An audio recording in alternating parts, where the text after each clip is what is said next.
नमस्कार दोस्तों, मैं अर्शद। मैं मंदार। आपका स्वागत है हमारे YouTube चैनल में जिसका नाम है अनस्क्रिप्टेड एनकाउंटर। आज के हमारे इस वीडियो में हम आपके सामने लेकर आ रहे हैं एक ऐसा विषय जो विषय हमारे दैनंदिन जीवन के लिए बहुत महत्वपूर्ण है। उस विषय के बिना हमारा जीवन चल ही नहीं सकता। वह विषय का नाम है पर्यावरण।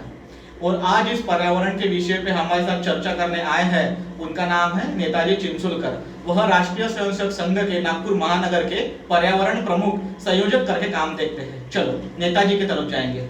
नमस्कार नेताजी। नमस्कार। स्वागत है आपका हमारे YouTube चैनल में। हम आज पर्यावरण विषय को लेकर चर्चा करेंगे। हमारा पहला प्रश्न आपसे यही रहेगा कि पर्यावरण इस क्षेत्र में आपका आना कैसे हुआ और आपकी रुचि इस क्षेत्र में कैसे बढ़ी? मैं तो वैसे बचपन में जो था, एक छोटे से गांव में था, जंगल था, तो उसका हमारे गांव में एसटी भी नहीं आती थी, पैदल जाते थे जब नागपुर को आना रहता था। तो रास्ते में तो हमको कई बार ऐसे हिरन, बाकी मोर जो है ऐसे दिखते थे, ये भी बात है। और 5वीं कक्षा में मैं चिखलदरा में था, विदर्भ का जो हिल स्टेशन है। वैसे एक ही साल रहा वहाँ पे, बाद में वो स्कूल जो है वही अमरावती में आई। ये तो है, इसीलिए मन में थोड़ा था ही पर्यावरण। लगभग 20 साल पहले ऐसा एक न्यूज़ तरुण भारत में छप के आई, ग्रेट इंडियन बस्टर्ड, जिसको मराठी में मारढोक बोलते हैं, उसकी गणना करनी है। तो उसके लिए ये जो कुही उमरेड जो है, मतलब उमरेड रास्ते पे थोड़ा सा बाजू में तितुर करके गांव है, वो परिसर में पहुँचो। वो वन विभाग के जो है कर्मचारी, उनको सहायता कीजिए। अब मेरे तो कोई पहचान के नहीं थे, लेकिन मैं पहुँच गया। वहाँ पहुँच गया, कुछ लोग मिले, वन विभाग वाले भी मिले। अब जीआईबी जो है वो बहुत हद तक कम हुआ। 20 साल हुए इसको, लेकिन आज तक मैंने प्रत्यक्ष जीआईबी देखा नहीं। जिसकी गणना करने के लिए गए वही नहीं देखा अभी तक। लेकिन मतलब ग्रेट इंडियन बस्टर्ड, मारढोक मराठी में वो जो बोला जाता है, बड़ा पंछी होता है। अच्छा। 2 फुट ऊंचा, उससे भी ज़्यादा। इसकी गर्दन जो उससे ऊपर लगभग 5-6 किलो का वजन रहता है। अब ये जो है वो नष्ट होते जाने वाली प्रजाति में है, वो तो दिखा नहीं। लेकिन वहाँ के जो ऐसी हौसी जो है पक्षी निरीक्षक वो आए थे, उनके साथ घूमा। तो उम्बरेड बुटीबुरी रोड पर एक पादरी ठाना शनि मंदिर, वो परिसर है। तो परिसर में गए, अच्छे पक्षी देखे, और एक अच्छा सुंदर पक्षी देखने को मिला। उस पंछी का नाम जो है वह है स्वर्गीय नर्तक। स्वर्गीय नर्तक। अच्छा। तो पैराडाइज फ्लाई कैचर इंग्लिश में। अच्छा। और लगा कि ये तो बहुत अच्छा है, आनंद देने वाली चीज़ है। और धीरे धीरे उन लोगों के साथ में जाना हुआ। तो निसर्ग से जुड़े, तो उसके बाद ये भी लगता है ना कि निसर्ग से जुड़े तो निसर्ग तो टिकना चाहिए, एकदम बराबर। तो उसके लिए कुछ ना कुछ करना चाहिए, ये भी भाव आया।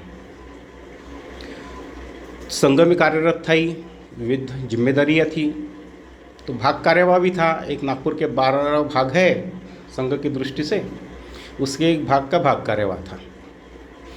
थोड़ा सा प्रयास ऐसा चलता था कि अपने स्वयंसेवकों के माध्यम से कुछ पर्यावरण के उपक्रम होने चाहिए, तो थोड़े विषय रखता था। विषय ऐसा था कि वैयक्तिक उपक्रम, सामूहिक उपक्रम, यानी हमने कुछ ना कुछ करना चाहिए समाज के लिए। उसमें सिर्फ पर्यावरण का नहीं, बाकी भी रखता था। तो ये ऐसी जो चीज़ें हैं, हर एक का कुछ ना कुछ दायित्व होना चाहिए इस हिसाब से। तो पर्यावरण के कुछ उपक्रम चालू हुए। मैंने खुद अपना एक उपक्रम चालू किया। मेरी तरफ जब पर्यावरण का दायित्व भी नहीं आया था उस वक्त, उपक्रम ऐसा कि कचरा जलना नहीं चाहिए। यानी हमको पता है कि कुछ भी जलाओ तो ऑक्सीजन कम होता है, कार्बन डाइऑक्साइड बढ़ता है। और हमको आवश्यक क्या है? हमको आवश्यक ऑक्सीजन है। ऑक्सीजन। जितना कार्बन डाइऑक्साइड बढ़ेगा उतना धरती का तापमान जो है वो ज़्यादा होते जाएगा। मेरा खुद का उपक्रम मैंने चालू किया, 2 बार समझाता था, नहीं माने तो महानगर पालिका को भेजो। ऐसे छोटे छोटे उपक्रम, पानी के बारे में बोलना वगैरह। तब 2019 में पर्यावरण संरक्षण गतिविधि का निर्माण हुआ। अभी संघ का उल्लेख आया है, संघ के प्रतिनिधि सभा के माध्यम से ही हुआ। तो नागपुर में उसका दायित्व जो है मेरे तरफ दिया गया।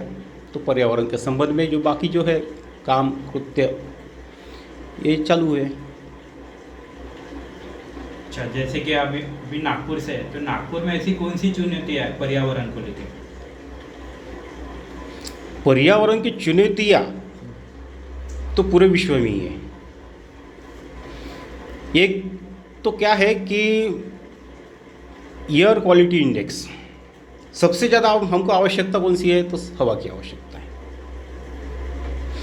अभी कुछ दिन पहले ही यानी कुछ मास पहले दिल्ली का एक समाचार आया। समाचार क्या कि मुझे लगता 8-9 साल के बाद में दिल्ली का एयर क्वालिटी इंडेक्स 100 के नीचे आया। वो थोड़ा सा कम ज़्यादा जो भी होगा। तो एयर क्वालिटी इंडेक्स कितना रहना चाहिए? वो तो 50 के नीचे रहना चाहिए, मतलब अच्छी हवा है। तो नागपुर का भी एयर क्वालिटी इंडेक्स 50 के अंदर कितने दिन रहता है? तो ये चुनौती है। मतलब 50 के ज़्यादा रहता है तो मतलब खराब हवा हम हमारे फेफड़ों में भर रहे हैं। तो इसके लिए कुछ करना चाहिए ना। तो मैंने जो अभी पहले उपक्रम बताया कि कचरा जलना नहीं चाहिए, वो तो एयर क्वालिटी इंडेक्स बिगाड़ता है ना। ये छोटी छोटी चीज़ें हैं जो हर एक ने समझनी चाहिए। पॉलीथीन सभी तरह की पूरी दुनिया के लिए समस्या है।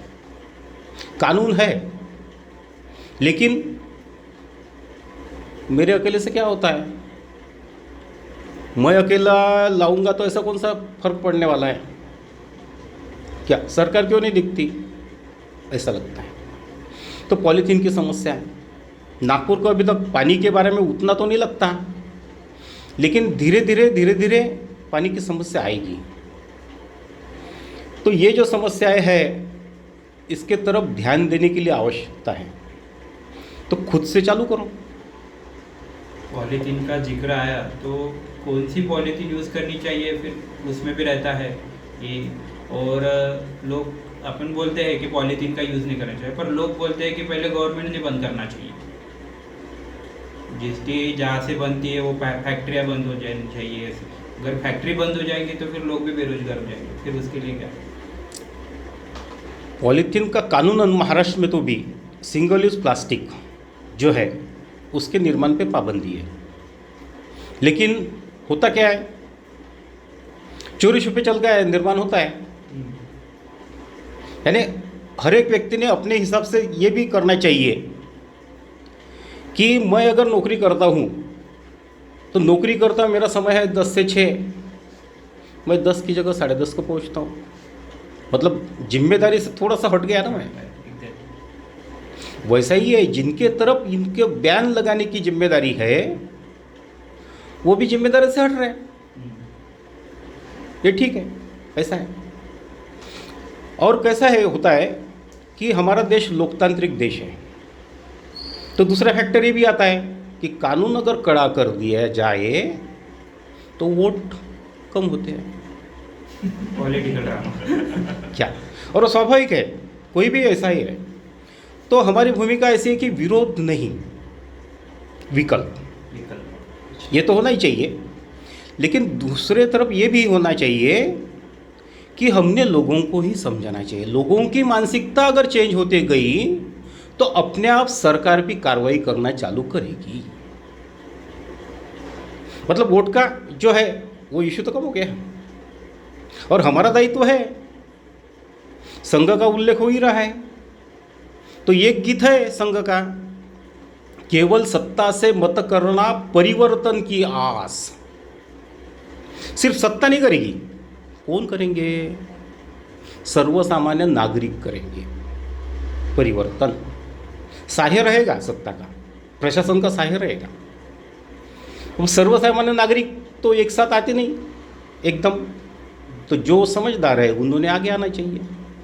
उनको जोड़ने का गतिविधि का काम यही है कि एक व्यक्ति नागपुर के एक इलाके में है, नंदनवन में रहता है, दूसरा व्यक्ति इतवारी में रहता है, या फिर एक ही इलाका मान लो तो नंदनवन में है, छोटा सा एक गली में रहता, 3-4 गली के बाद में दूसरा रहता, और 5-6 गली के बाद में तीसरा रहता।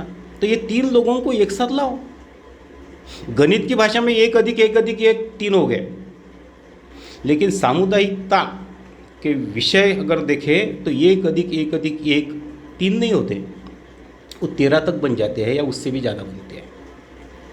तो ये विषय, ये समान मतलब व्यसन भी बोल सकते, हॉबी बोल सकते, जो भी है ध्येय बोल सकते, वो समान ध्येय वाले लोग एक साथ आ गए तो उनको ये लगेगा कि नहीं, मैं ही अकेला नहीं हूँ, मेरे जैसा विचार करने वाले ये भी लोग हैं, तो उसको प्रोत्साहन मिलता है। बस काम यही है कि जो समान विषय पे काम करने वाले लोग हैं, जिनको पर्यावरण के बारे में लगता है, उनको साथ लेके आओ, एक साथ बिठाओ, चर्चा कराओ, वो आगे बढ़ेंगे। लेकिन हम अभी देख रहे हैं कि संकट आता है तभी हम जागरूक होते हैं। देखा जाए तो जब पर्यावरण का संकट भीषण हुआ तो सब राष्ट्र के अध्यक्ष मिलकर बैठे, उन्होंने सोचा कि क्या करना चाहिए, तो कार्बन क्रेडिट नाम की एक व्यवस्था उन लोगों ने बनाई, लेकिन वो असफल रही, हमें दिखता है। अभी हमारे देश की बात करें तो दिल्ली में पानी की समस्या है, तो अभी पानी की उपयोजना होनी चाहिए। अगर नागपुर में ऐसा होता है तो तब करना चाहिए। अभी पॉलीथीन समुद्र में जा रहा है, हर जगह फिर रहा है, तो अभी उसके ऊपर उपाय योजना करनी चाहिए। संकट आने के बाद कुछ करना, या फिर संकट आने वाला है ऐसा सोच के कुछ करना, समाज ऐसा क्यों नहीं सोचता?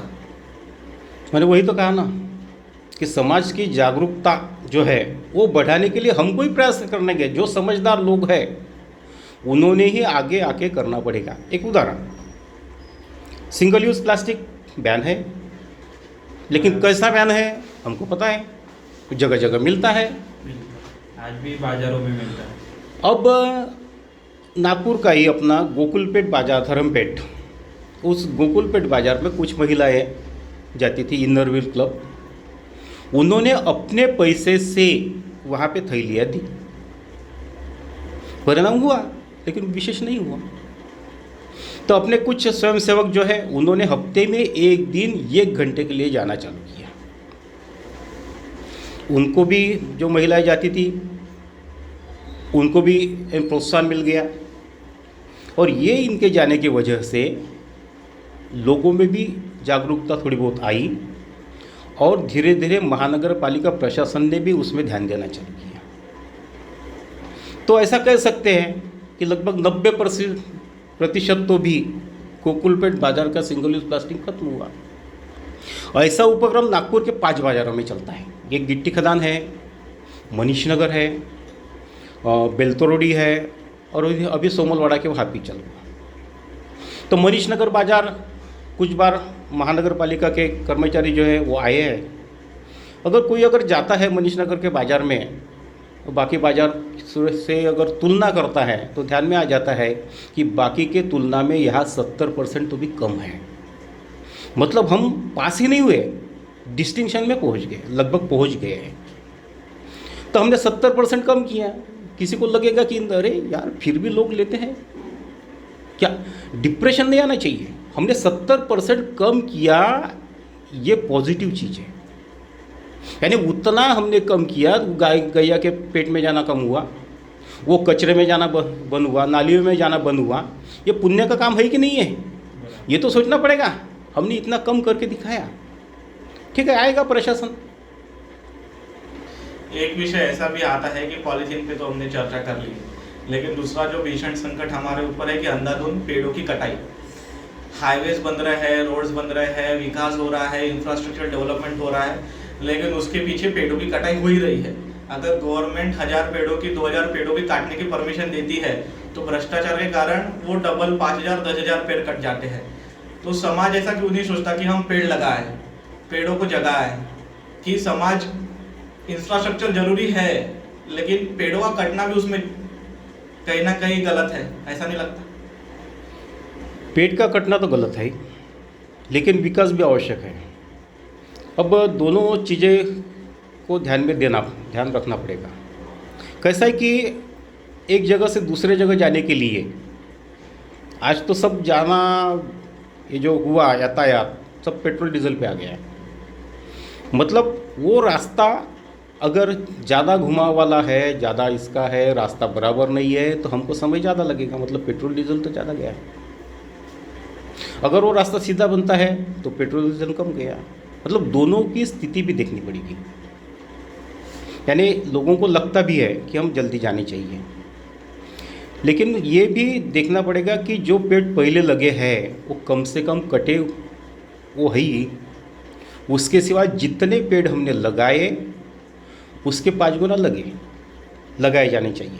अब कंपनी पे दायित्व दिया जाता है, ठेकेदार है उसके ऊपर दायित्व दिया जाता है, लेकिन वो तो ठेकेदार है, वो तो कंपनी है, अपना फ़ायदा देखेंगे। तो इसके तरफ ध्यान देने वाले भी लोग भी चाहिए ना। अगर लोगों ने ही इसके तरफ ध्यान दिया तो ये होगा। तो ऐसे पर्यावरण में विषय भी बहुत रहते हैं। तो ये एक विषय पे एक व्यक्ति ने या कुछ समूहों ने ध्यान दिया है एक ही विषय लेके, तो बराबर उससे मार्ग निकलेगा। ये हो सकता है। पेड़ लगाने चाहिए, लेकिन कैसे लगाने चाहिए वो भी है। यानी ऐसा ही एक उदाहरण बताता हूँ कि कुछ साल पहले महाराष्ट्र शासन ने वो जो था उनका टारगेट 35 करोड़ वृक्षारोपण। तो मैं जहाँ पे पहले रहता था वहाँ पे जो बगीचा है, छोटा बगीचा है, वहाँ पे 35 पेड़ लगाए, 1 करोड़ का हिस्सा। अब दशहरा आया, पेड़ के साथ घास बढ़ गई। तो किसी ने नगर सेविका को फ़ोन किया कि ताई ते घास बढ़ गई है, वो निकालने के लिए किसको भेज दो। अब पहले बाई रहती थी, महिलाएं जो है वो कोयते से साफ करती थी। अब हम मशीन पे आए हैं, पेट्रोल डीजल डाल दो, या अभी तो इलेक्ट्रिक की भी आ गई। तो उसने 35 में से 26 पेड़ उड़ा दिए।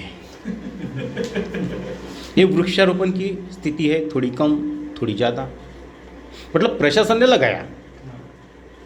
तो मेरा कहना ऐसा है कि लोगों की सहभागिता उसमें चाहिए।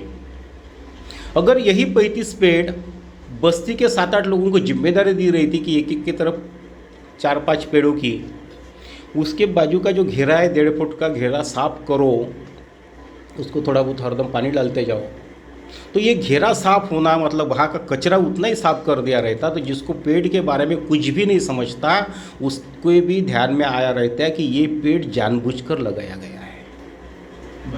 मतलब जिम्मेदारी ठीक है प्रशासन ने किया, लेकिन वहाँ रहने वाले लोगों ने इसकी जिम्मेदारी लेनी चाहिए। शासन प्रशासन जो है उसको उसके इसमें सकारात्मक रीति से हम रहे, उसके काम में जो है हम हमारा हाथ बटाए, ये अगर रहा तो सरकार की सभी योजनाएं अच्छे से हो सकती है। नहीं, इसकी भीषणता भी हमें समझनी होगी। अगर पूरे विश्व का सोचा जाए तो एक व्यक्ति के ऊपर 400 पेड़, ऐसा रेशो बनता है। अगर वही हम हमारे देश का सोचे तो एक व्यक्ति के ऊपर 28 पेड़। और अगर हम दिल्ली, मुंबई, बेंगलोर, नागपुर जैसे मेट्रो सिटीज के बारे में सोचे तो हर व्यक्ति के ऊपर 1 पेड़। तो ऐसा पेड़ कम होते जा रहे हैं और व्यक्ति बढ़ते जा रहे हैं, तो कहीं ना कहीं वायु भी उसके ऊपर प्रदूषित होगी। और ऐसा भी हो रहा है कि लोग पेड़ तो लगा रहे हैं, पर जो पेड़ हमारे जीवन में उपलब्ध है, यानी जिसकी महत्व है पेड़ों की, वो वाले पेड़ नहीं लगाते। जो घर में डेकोरेशन अच्छा दिखे, घर अच्छा दिखे, वैसे पेड़ लगाए। पेड़ जो है यानी प्रति व्यक्ति पेड़ कितने, वो ठीक है, लेकिन मेरा कहना ये भी है कि जो पेड़ लगाने के लिए समय जो लगता कम लगता, पेड़ की सुरक्षा करने में, पेड़ को बढ़ाने में समय लगता है। अभी थोड़ी देर पहले मैंने कहा ही कि 35 में से 26 उड़ा दिए गए, तो ऐसा है विषय। यानी तोड़ने के लिए कुछ समय नहीं लगता ना, तो इसके ऊपर भी ध्यान देना चाहिए। तो कैसा कानून तो है, महानगर पालिका का कानून है, नगर पंचायत कानून है, महाराष्ट्र राज्य सरकार है। तो कोई तोड़ता है तो उसको टोकना पड़ेगा, बताना पड़ेगा। किसने तोड़ डाला तो महानगर पालिका के तरफ कंप्लेंट करनी पड़ेगी। हम जिम्मेदारी से भागते हैं, इसलिए भी होता है। तो इसके ऊपर ध्यान देने की आवश्यकता है कि अगर ऐसा कोई करता है तो हर एक नागरिक का दायित्व है कि प्रशासन को इसके बारे में जानकारी दें। ये अगर कहा ऐसा होगा तो ही होगा। अब बेसा में एक वहाँ का स्थानिक नेता, जब वो ग्राम पंचायत का सदस्य था, उसने कुछ पेड़ लगाए, बड़े हुए। अब वो एक व्यक्ति के घर के पास में सामने थे, उसने 3 पेड़ काट दिए।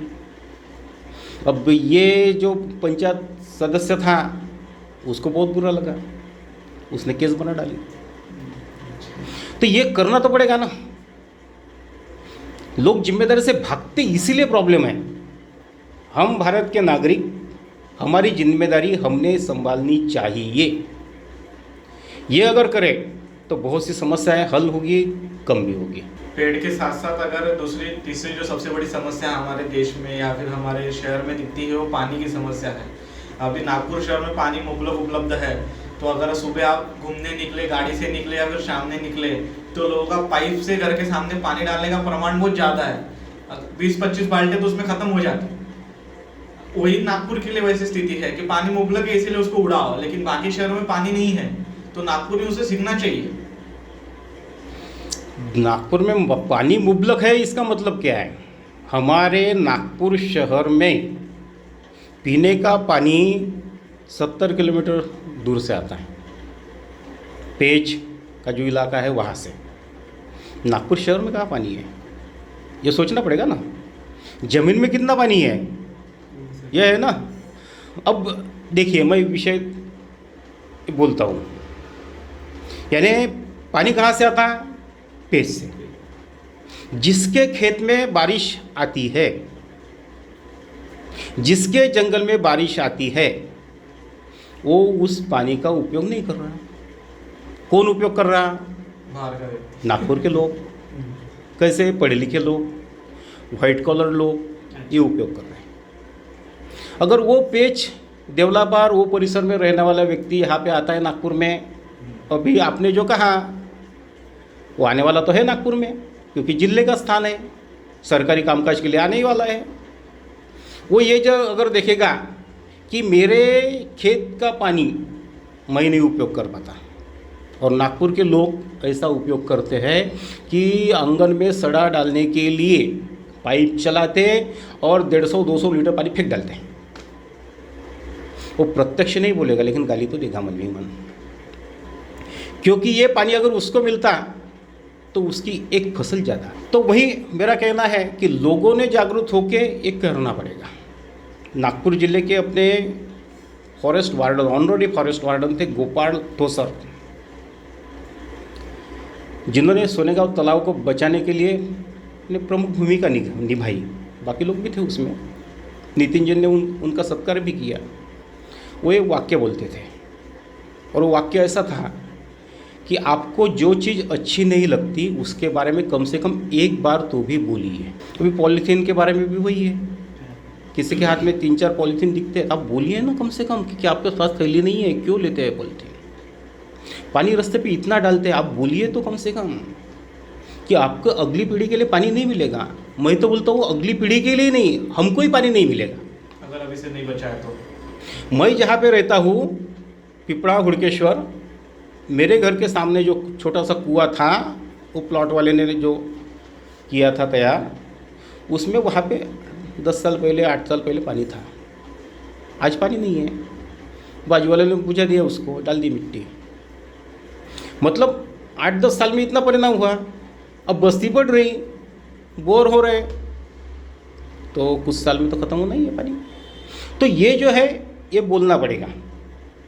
कानून क्या है वो बात अलग है, लेकिन हमारा बर्ताव जो है, हमारी परंपरा भी रही कि चाणक्य ने भी कहा था, क्या कहा था कि प्रशासन वो अच्छा है जो प्रशासन कम से कम दंडा चलाए, मतलब कानून के हिसाब से फाइन करना वगैरह तो ठीक है, लेकिन फाइन कब कम होगा, प्रशासन का दंडा कब कम चलेगा, जब लोग समझदार होंगे। तो जो समझदार है उन्होंने बाकी को समझदार करना पड़ेगा, तो ये बोलना पड़ेगा। तो ऐसा उपक्रम चलता भी है। त्रिमूर्ति भाग के 2 बस्ते में उपक्रम चला, 1 साल तक चला, कि वो सवेरे निकलते थे 8-10 लोग एक साथ, जो रास्ते पे बहुत पानी डालते हैं उनको विनती करते थे, अच्छा। पानी मत डालो इतना, अपने पानी नहीं मिलेगा, इतनी दूर से पानी आता, समझ। ठीक है, पूरा जो डालने वाले थे पूरे के पूरे ने बंद नहीं किया होगा, लेकिन कम तो हुआ ना। बराबर। तो समझदार लोगों ने एकत्र आना, ये हर चीज़ के लिए, यानी सिर्फ पर्यावरण ही नहीं, बाकी चीज़ों के लिए, बाकी समस्याओं के लिए भी एक सर्वोत्तम उपाय है। तो हम इसे ये बोल सकते हैं कि जैसे कि पहले कुछ दिनों यानी कुछ वर्षों पहले लातूर में एक संकट आया था जल का, उसके बाद अभी बेंगलोर में आया। तो एक खतरे की घंटी है देश के लिए कि एक सिटी में पानी की कमतरता यानी दिख रही है हमें कि पानी खत्म हो रहा है। अब लातूर की बात हुई, आज लातूर की क्या स्थिति है? लातूर के लोग सुधर गए।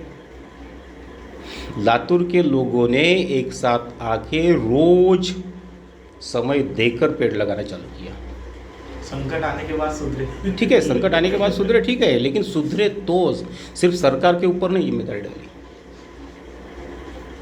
तो ऐसे जो है लोगों ने इनिशिएटिव, विशेषतः युवा पीढ़ी ने लेना ही चाहिए। युवा पीढ़ी ने इसलिए बोलता हूँ, यानी पर्यावरण के बारे में बहुत बार ये चीज़ मैं बोलता हूँ कि पृथ्वी पर ज़्यादा समय कौन रहेगा? जो जितना छोटा है वो। 70 साल का व्यक्ति 12, 15, 18 साल में गायब हो जाएगा पृथ्वी से। 50 साल वाला व्यक्ति 25, 30 साल में गायब हो जाएगा। लेकिन 12, 14 साल का जो बच्चा है वो तो 70, 75 साल जिएगा ना। तो उसने ध्यान देना चाहिए, यानी उसकी जिम्मेदारी ज़्यादा है। तो ऐसा ही एक मैं विषय रखता हूँ, तो एक जगह विषय रखा मैंने पर्यावरण का। वो पर्यावरण का विषय रखने के बाद में वहाँ का जो एक व्यक्ति, उसने कहा पॉलीथीन के बारे में। अब वो जिस व्यक्ति ने यह कहा वो व्यक्ति था लगभग 50 साल का। वो व्यक्ति क्या बोलता है, मेरे पिताजी, मतलब उसके पिताजी तो 25 साल तो भी बड़े होंगे, 75 साल के होंगे। मेरे पिताजी हमारे घर में अगर सिंगल यूज़ प्लास्टिक लाया जाता है उस दिन रात को खाना नहीं खाते। यानी 75 साल की व्यक्ति जो इतना पर्यावरण के बारे में सोचती है, प्राणियों के बारे में इतनी सोचती है, तो छोटों ने तो करना चाहिए। तो ऐसा है, लोग जागरूक हो और बोलना चालू करें। ये तो लोगों जो बड़े हैं 20-25 साल के हैं, 50 साल के, उनके लिए हो गया। लेकिन हम देखते हैं कि स्कूलों में पहली कक्षा से लेकर 5वीं कक्षा तक वो विषय रहता है एनवायरमेंटल स्टडीज़ का, जिसमें स्टडीज़ को लेके, एनवायरमेंट को लेके अलग अलग चीज़ें सिखाई जाती हैं। हमें भी सिखाई गई, लेकिन सिखाने के बावजूद वो असर नहीं दिखता। तो कहीं ना कहीं वो विषय को बदलने की ज़रूरत है, या फिर वो पाठ्यक्रम में बदलाव लाने की ज़रूरत है। तो बदलाव लाए तो क्या बदलाव ला सकता है? मुझे लगता है पाठ्यक्रम योग्य है। बिगड़ता कहाँ पे? घर में जाते ना, और घर के जो पालक है, माँ बाप है, समाज है, वो जो व्यवहार करते उससे गड़बड़ होती है।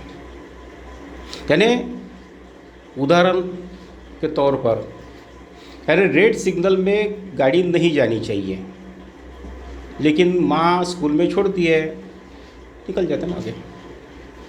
मतलब वो पढ़ने के लिए, मार्क लेने के लिए, ये ऐसा हो गया। पानी का योग्य उपयोग करना चाहिए, बहुत नहीं डालना चाहिए, लेकिन घर की व्यक्ति पाइप लेकर डालती है, तो ठीक है, वो मार्क लेने के लिए। कचरा जलाना नहीं चाहिए, लेकिन कचरा जलाया जाता है, ठीक है, वो मार्क लेने के लिए। ये वृत्ति हो गई। तो इसलिए बड़ों का समुपदेशन बड़े को ही समझाना पड़ेगा। बड़ों का देख के छोटे सीखेंगे। तो हमारे यहाँ तो वो त्यौहार आते हैं, कोजागरी होती है, दीपावली मिलन होते हैं। तो ऐसे इसमें जो समझदार लोग हैं उन्होंने विषय रखने चाहिए। मैंने एक बार कोजागरी की इसमें विषय रखा, मुझे बुलाया गया था मनीष नगर। विषय रखने के बाद में एक व्यक्ति खड़ी हुई, सामने आई माइक के पास में, बोले मैं महानगर पालिका का कर्मचारी हूँ, मैं ही रास्ते पे पानी डालता था, लेकिन मैं और उन्होंने और 2 जनों के नाम लिए, हम 3 जन इसके बाद में पाइप से पानी नहीं डालेंगे, ये शपथ ली उन्होंने। तो परिवर्तन होगा। तो विषय ऐसा है कि लोगों के सामने बड़ों को बताइए, स्कूल में पढ़ाया जाता है, बड़ों को समझाना पड़ेगा। और अभी थोड़ी देर पहले मैंने भी कहा ना, पृथ्वी पे ज़्यादा समय कौन रहेगा, तो छोटा। पर्यावरण के संबंध में छोटों ने बड़ों को समझाना पड़ेगा, सिखाना पड़ेगा, तभी पर्यावरण बच सकता है। अभी नया यानी प्रदूषण के बारे में बोले तो अभी लाइट पोल्यूशन ऐसा कुछ सुना है मैंने, तो उसके बारे में थोड़ा, जैसे कि रात के जो लाइट लगते हैं तो उसको लाइट पोल्यूशन इसलिए कि जो रात के जो कीड़े वगैरह रहते हैं तो वो मर जाते हैं, इसलिए उसको लाइट पोल्यूशन कहा गया। ये नया आया है, तो क्या लाइट में चेंजेस की वजह से हो रहा है कि पहले के जो लाइट लगते थे अभी एलईडी लाइट लग रहे हैं उसकी वजह से हो सकता है? कैसा है कि लाइट पोल्यूशन वो है ही। अब बड़े बड़े रास्ते हैं बने, उसके ऊपर लाइट लगे। अब कुछ 1 आध साल पहले भी आया था कि जो बड़ा रास्ता बना हमारे यहाँ समृद्धि मार्ग और बाकी भी बने, वहाँ के कुछ काश्तकारों ने इसका ये किया कि इन लाइटों के वजह से हमारी खेती का उत्पाद कम हो रहा है। अच्छा। लोग हंसने लगे, हंसते, लेकिन बात सही है ना, क्योंकि क्या होता है, ये लाइट की तरफ आकर्षित होते हैं और वहीं पे जा रहे हैं।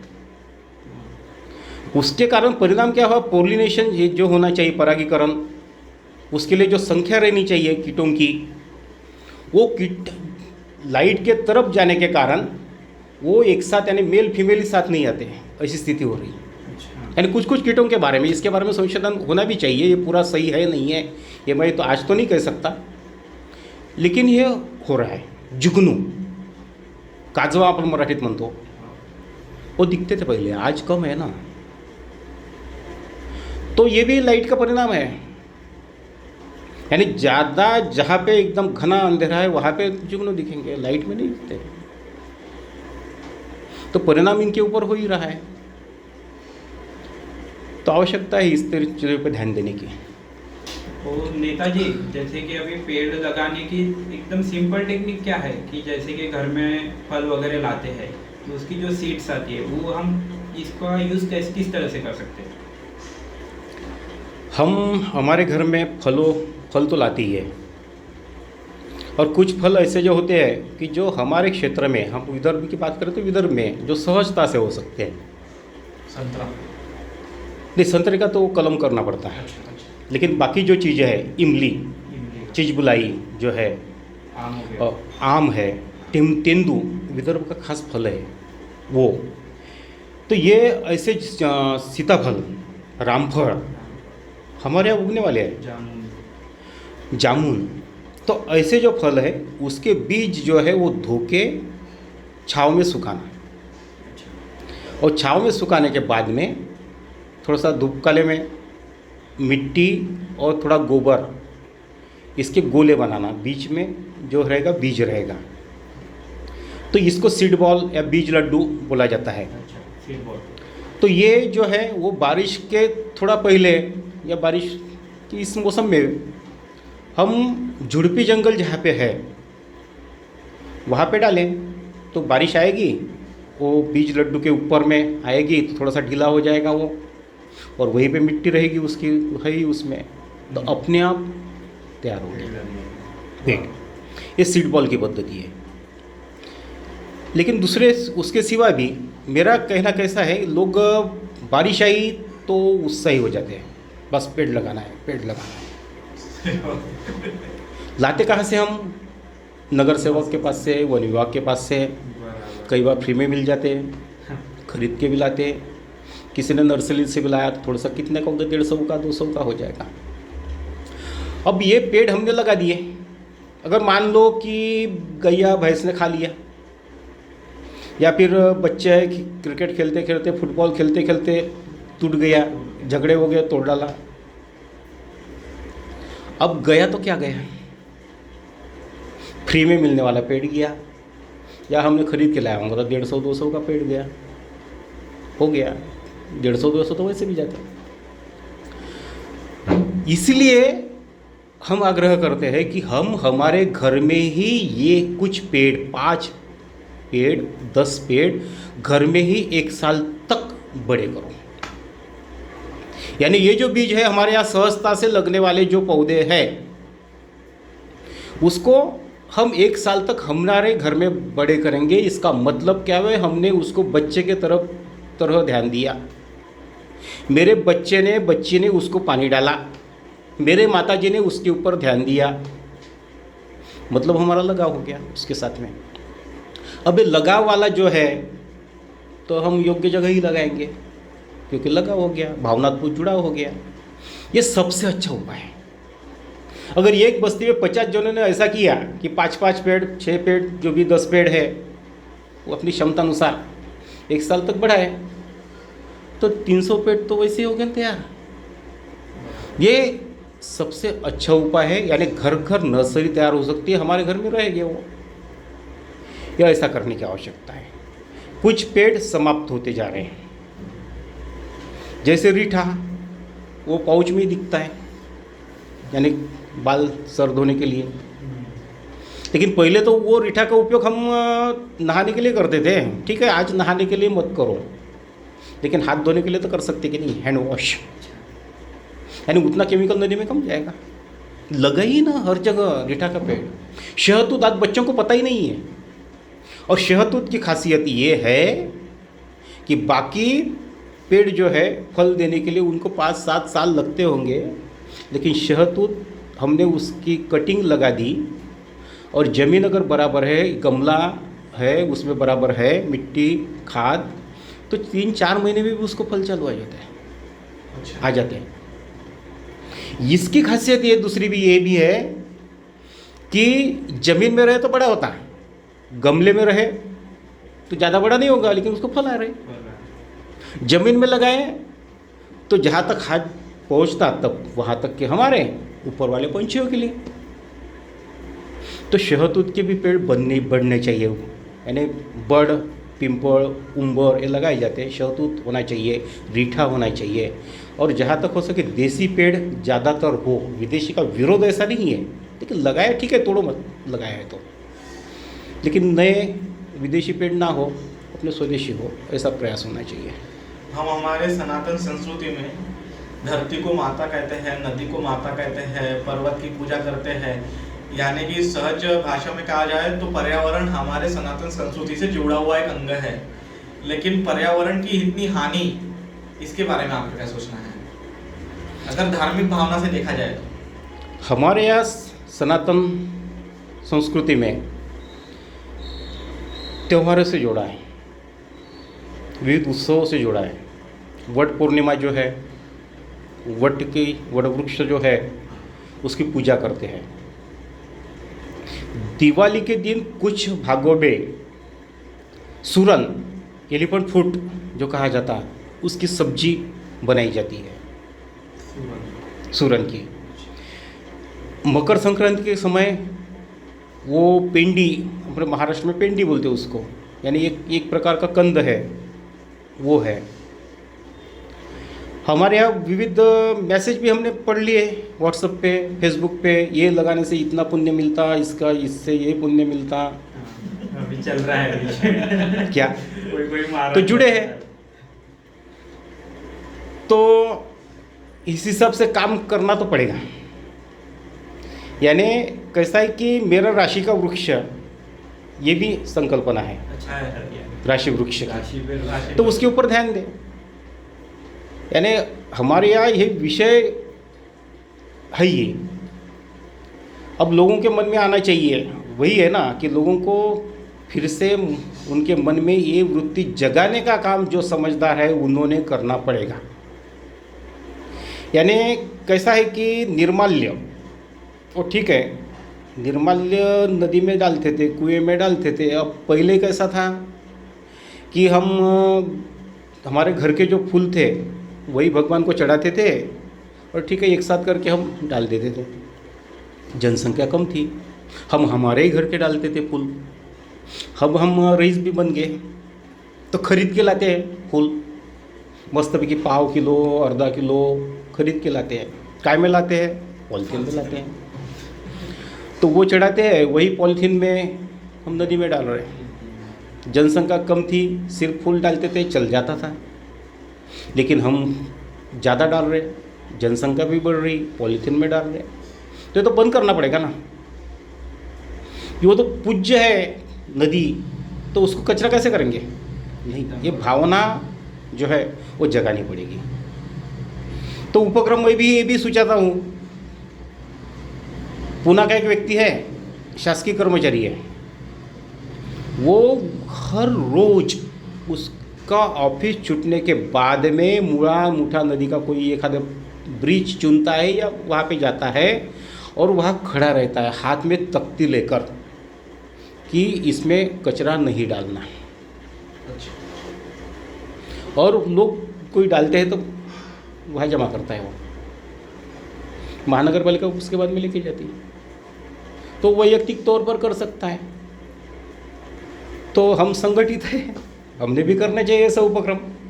सक्करदरा, नागपुर का सक्करदरा तालाब हफ्ते में एक दिन 1 घंटे के लिए रहें खड़ा है, जहाँ पे ऐसे डालते हैं वहाँ पे खड़ा रहना पड़ेगा। यानी ये जो है प्रकृति बचाओ, तो यानी सबसे ज़्यादा महत्वपूर्ण जो अगर क्या है, पर्यावरण बचेगा तो मानव बचेगा, मानव बचेगा तो धर्म बचेगा, ये चीज़ है।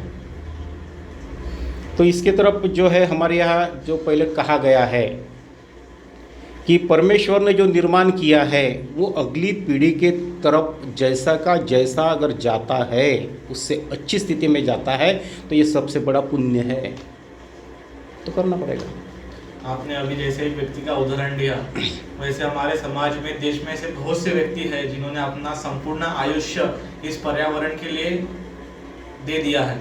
जैसे कि एक पिपला बाई करके व्यक्ति राजस्थान की, जो 18 साल की उम्र में उनका विवाह हुआ, लेकिन वो विधवा हो गए 19 साल की उम्र। कर्नाटक की।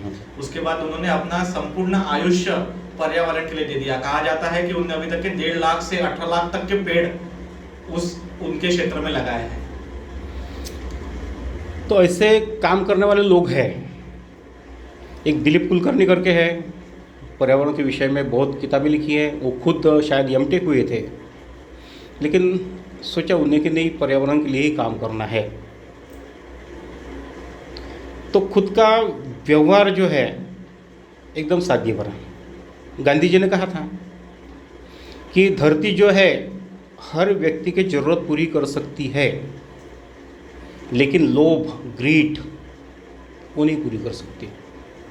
पंछियों का घोंसला जो है 5000 साल पहले जितना था आज भी उतना ही है, लेकिन हमारे घोंसले यानी हमारे घर तो बड़े बड़े बनते जा रहे हैं। पहले संकल्पना थी कि पंचक्रोशी यानी 5 कोस के दायरे में जो मिलता है उससे हम हमारा घर बनाएं, यानी नज़दीक में जो मिलता है उससे घर बनाएं, वही फल खाए, वही अन्न खाए। लेकिन हम वैश्विक हो गए, कहीं से लाते हैं, ऐसा है। तो इसके लिए काम करने वाले लोग हैं। कई लोगों ने जैसा अभी प्रश्न पूछा, एक उदाहरण भी दिया पिपला भाई। एक व्यक्ति शायद अरुणाचल या है ना नॉर्थ ईस्ट का है, मैंने कई बार उदाहरण दिया इसका कि गुरु पूर्णिमा आती है और गुरु के सामने हम कुछ दक्षिणा देते हैं। जिनकी आर्थिक क्षमता है वो आर्थिक दक्षिणा देते हैं, लेकिन हमारे धर्म में आर्थिक क्षमता को भी बड़ा बना है क्या? वो तो वैयक्तिक जो है उसकी क्षमता मतलब समय देने की क्षमता हो सकती है, उसकी बुद्धि की क्षमता हो सकती है, काम करने की क्षमता हो सकती है, वो भी तो दक्षिणा देनी चाहिए। तो ऐसा ही एक व्यक्ति, एक ब्रह्मपुत्रा में बहुत बाढ़ आ गई, तबाह हो गया सब कुछ। लड़का था, ज़्यादा पढ़ा लिखा नहीं था, 7वीं 8वीं तक ही शायद पढ़ा। उसने अपने रिश्तेदार जो है बड़े लोग, उनको पूछा कि ऐसा तबाह होगा तो कैसे होगा। वो कहते हैं हरदम ये ब्रह्मपुत्रा जो है वो ऐसी ही रुटती है। तो उसने सोचा कि कुछ तो करना पड़ेगा, हरदम रुटते रहेगी तो हमारा सब कुछ बर्बाद होते जाएगा। तो उसने प्रयास किया कुछ करना चाहिए पेड़ लगाने के लिए। जादव पायेंग उसका नाम। मतलब उसने समय देना चालू किया। वो जो आइलैंड थे ब्रह्मपुत्रा के अंदर, वहाँ तक जाना, और यहाँ तक कि मेनलैंड से वो चीटियाँ लेके जाता था। चीटियाँ बंद करके चीटियाँ लेके वहाँ छोड़ता था। यानी चीटियाँ मिट्टी तैयार करती है उसके लिए, यानी पत्थरों से वगैरह अपने देखते हैं घर में, तो बाहर छोटा छोटा आते रहता है। और अलग अलग लगाए हैं। और सरकार को भी पता नहीं, वन विभाग को तब पता चला जब ये किसी तस्कर को पकड़ने के लिए गए, तो उसके रिकॉर्ड में नहीं था इतना बड़ा जंगल तैयार था। तो ठीक है, ये लोग तो बड़े हैं, कई उदाहरण हैं। हम सर्वसामान्य लोग हैं, नौकरी पेशा वाले लोग हैं, विद्यार्थी है, घर का काम करने वाले लोग हैं। शायद 8 घंटे काम करते होंगे, कोई 10-12 घंटे भी काम करता होगा। और बड़े लोगों की तरफ देखना चाहिए, सवाल ही नहीं। लेकिन बड़े लोग बड़े हैं करके छोड़ नहीं देना चाहिए। उनकी जैसा मैं क्या कर सकता हूँ, इतना काम तो मैं नहीं कर सकता, ये बोलने से नहीं होगा। उसका 100वां हिस्सा, 1% तो भी हम कर सकते क्या। रामायण में कथा है गिलहरी की। अब वो सेतु बांधने के लिए कितना लगा होगा, कितने पत्थर लगे होंगे, कितनी बालू लगी होंगी, कितने वो बांधने के लिए क्या बोलते दोरखंड लगे होंगे, पेड़ के जो छाल रहते वो लगे होंगे। गिलहरी ने क्या किया, वो उसके शरीर को जितनी रेत लगती थी वहाँ पे लेके आती थी, छिड़कती थी। यानी पॉइंट के बाद में 20, 22, 24 जीरो लगाने के बाद में 1 लिखो, उतना भी परसेंटेज नहीं होगा, लेकिन गिलहरी महान हो गई। योगदान था उसका, योगदान हुआ ना। तो हमारे पास जितना समय है उसके हिसाब से करो, कुछ ना कुछ तो करना पड़ेगा। सभी लोग सभी काम नहीं कर सकते, पर्यावरण विषय बहुत बड़ा है। लेकिन जिसके संबंध में मुझे लगता है कि पॉलीथीन के बारे में करना चाहिए, पानी के बारे में करना चाहिए, दुर्मिल वनस्पति जो है उसके संबंध में करना चाहिए, कचरे से खाद के संबंध में करना चाहिए, या एक दिन मैं पैदल जाऊंगा, एक दिन मैं साइकिल से जाऊंगा, एक दिन मैं पेट्रोल डीजल का उपयोग नहीं करूंगा, कुछ भी हो। ये कुछ ना कुछ हर एक ने करना चालू किया तो कैसा है कि कुछ तो भी ब्रेक लगेगा। गाड़ी चल रही है, यानी एकदम कानून बना के स्ट्रिक्टली कर दिया तो गाड़ी कैसे उल्टी जाएगी। हमने ब्रेक लगा दिया तो गाड़ी उल्टी होनी है, लेकिन हम धीरे धीरे करते हैं तो गाड़ी बराबर उल्टी जाएगी। तो ऐसा करना पड़ेगा। प्रशासन का सहाय्य, हर एक व्यक्ति ने कुछ ना कुछ इस संबंध में किया तो आएगा। पेड़ के बारे में लगता है तो पेड़ के बारे में करें, जैसा भी लगता है उसके बारे में। तो सिर्फ बड़े लोग जो है वो बड़े हैं, उन्होंने पूरा समय दिया, लेकिन हम कुछ ना कुछ दें, बस यही संदेश है। ठीक है दोस्तों, आज का वीडियो तो हुआ, आपने हमारा पूरा वीडियो देखा, लेकिन हमारा आपसे एक आह्वान है कि आपने अगर पर्यावरण के लिए कुछ किया है तो कृपया कमेंट सेक्शन में हमें जरूर बताइए। अगर आपने चालू नहीं किया है तो जरूर चालू कीजिए। जय हिंद, जय भारत।